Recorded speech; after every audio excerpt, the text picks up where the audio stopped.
ଏବେ ଏବେ ଆସିଲା ସ୍କୁଲ ପିଲାମାନଙ୍କ ପାଇଁ ଗୋଟେ ବହୁତ ହି ବଡ଼ ଘୋଷଣା। ତ ତୁମମାନଙ୍କ ରାଜ୍ୟ ସରକାର ତୁମର ସ୍କୁଲ ଛୁଟି ଘୋଷଣା କରିଦେଇଛି। ତ କେବେ ତାରିଖରୁ ବା କେଉଁ ତାରିଖରୁ ଅଛି କେପର୍ଯ୍ୟନ୍ତ ତୁମ ସ୍କୁଲ ଛୁଟି ରହିଛି, ତ ସମ୍ପୂର୍ଣ୍ଣ ବିବରଣୀ ଆଜି ଏ ଭିଡ଼ିଓରେ ପାଇପାରିବେ। ତ ଭିଡ଼ିଓକୁ ଜମା ବି ସ୍କିପ୍ କରନ୍ତୁନି, ଭିଡ଼ିଓକୁ କମ୍ପ୍ଲିଟ୍ ଦେଖନ୍ତୁ। ଚ୍ୟାନେଲ ନକରି ଆସିଲେ ଚ୍ୟାନେଲକୁ ସବସ୍କ୍ରାଇବ୍ କରିଦିଅନ୍ତୁ, ପାଖରେ ଥିବା ବେଲ୍ ଆଇକନ୍କୁ କ୍ଲିକ୍ କରିଦିଅ, ଯାହାଦ୍ୱାରା ନୋଟିଫିକେସନ୍ ନୋଟିଫିକେସନ୍ ସର୍ବପ୍ରଥମେ ପାଇପାରିବେ।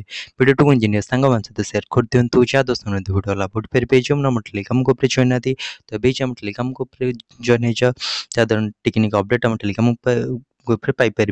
तो चलते डेन कर वीडियो स्टार्ट करवा। तो वीडियो को गोटे पूर्व समस्त वीडियो गोटे गोटे लाइक कर दियो, चैनल कर चैनल को सब्सक्राइब मत कर दियो। चलो देखिए कौन रही।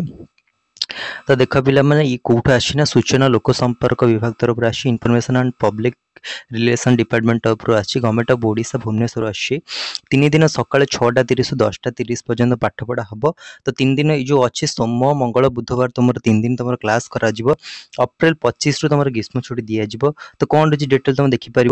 संभाव्य ग्रीष्म प्रभाव पाणीपाग विभाग सूचना को दृष्टि रखी राज्य सरकार चलित एप्रिल 22 सोमवार 24 तारीख बुधवार पर्यंत 3 दिन समस्त सरकारी अनुदान प्राप्त और बेसरकारी विद्यालय गुड़िक सकाळ 6 ରୁ 10:30 पर्यंत खोलिया निष्पत्ति नहीं। चलित अप्रैल 25 तारीख गुरुवार ठारू ग्रीष्म छुट्टी